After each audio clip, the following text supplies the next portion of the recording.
Right now, Battlefield 1 is absolutely popping off on PC, and if you want to get ready for the next Battlefield, it's probably the best place to be. But unfortunately for PlayStation users, just like me, the game is absolutely broken. Servers are not showing up in the server browser. There is actually games going on, but often they are crashing. Servers in Europe are crashing, not so much the US. Some people are reporting that when they jump in a vehicle, they instantly get booted out of the server, or even worse, a crash as well. And well guys, if you're on social media following Battlefield or EA, you guys have got to let them know. Share them this video, share them the Reddit post down below, the Twitter post that I'm going to put down below as well. We can't let this game die. Honestly, it can't happen. Battlefield 1 is, at least in my opinion, arguably one of the best games ever made. I know I'm a little biased. I built my channel off this game. I did used to play Bad Company 2, BF3, and BF4 before that, of course. But Battlefield 1, without it, without you guys, your support, the communities that are built around these games, I wouldn't have a YouTube career. There would be no streaming career. There's just no way. I very much doubt it. You know, I saw this game, it was my catalyst, and my channel popped off. And I've got to make this video right now. Saw the issues happening a few weeks ago, and I thought, you know, it's just a server issue. It's going to be fixed in a few weeks, right? At most, surely. Maybe a week, probably.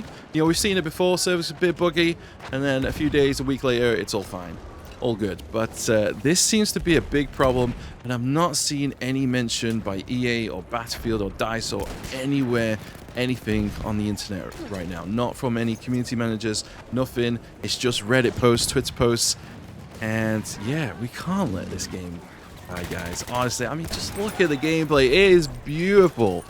This is on PC right now with controller. It's just a stunning game. If you're getting ready for the next Battlefield, honestly, I would recommend either playing this or Battlefield 5. Judging by what they've shown so far, I think these two are probably the key titles to play. Of course, there is BF4 and BF3, you know, very similar to what we're seeing in the gameplay shown so far. But BF1 and BF5, they play so well, especially for the infantry players.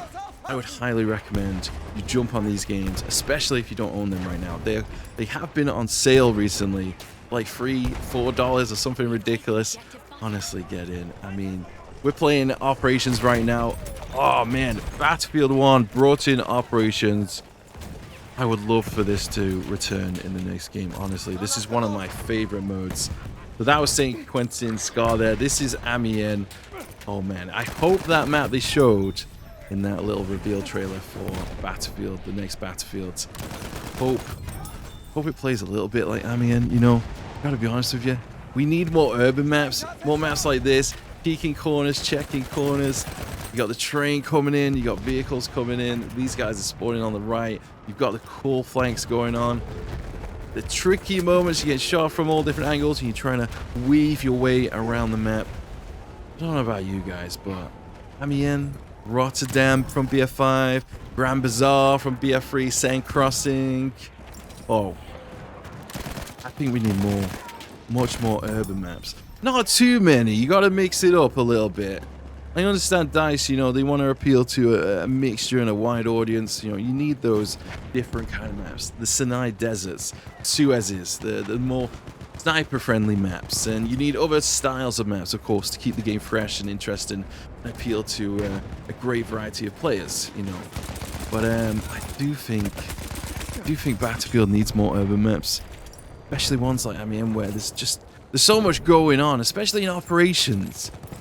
I'm gonna be so disappointed if there isn't Operations in the next game. I think it's arguably one of the best modes ever made. It's kind of like an evolution of Rush, isn't it?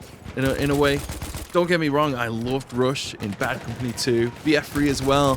It was a little bit weaker in Battlefield 4, but in BF1 it didn't quite have it. It didn't have that spark. It didn't have that magic that I was looking for in a Battlefield game.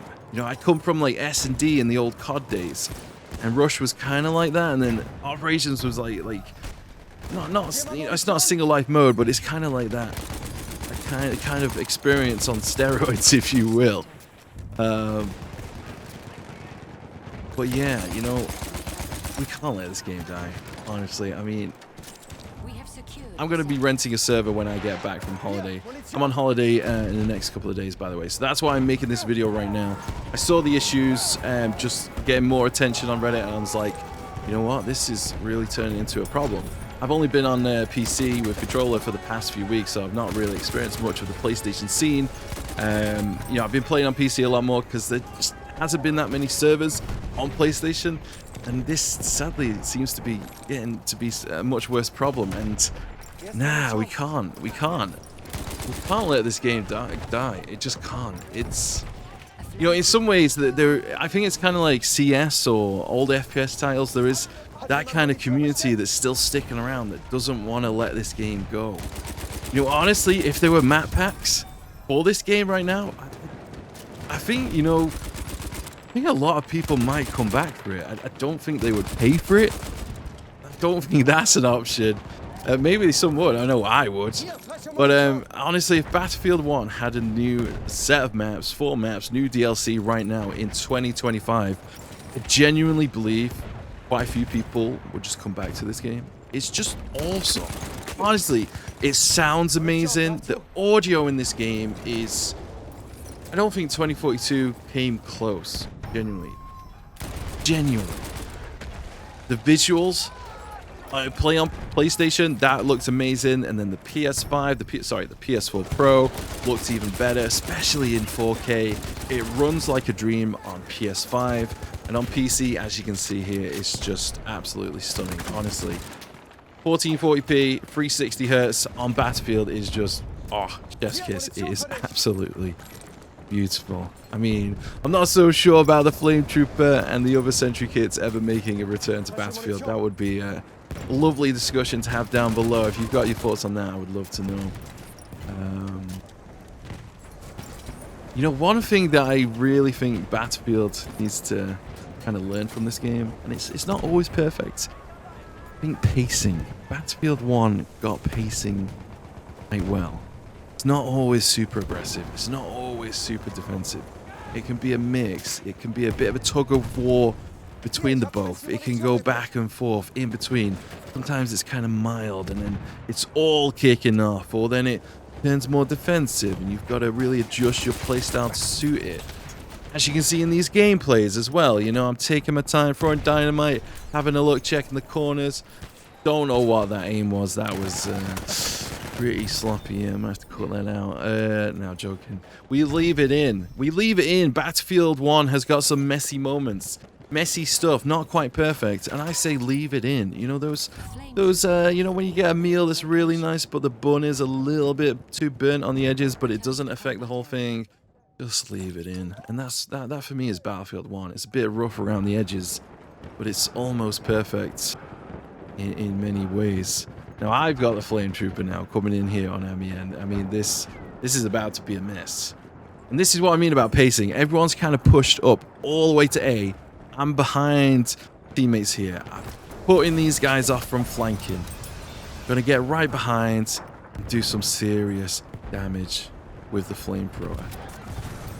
2042 rarely had moments like this. These kind of organic moments where you get behind the enemy team.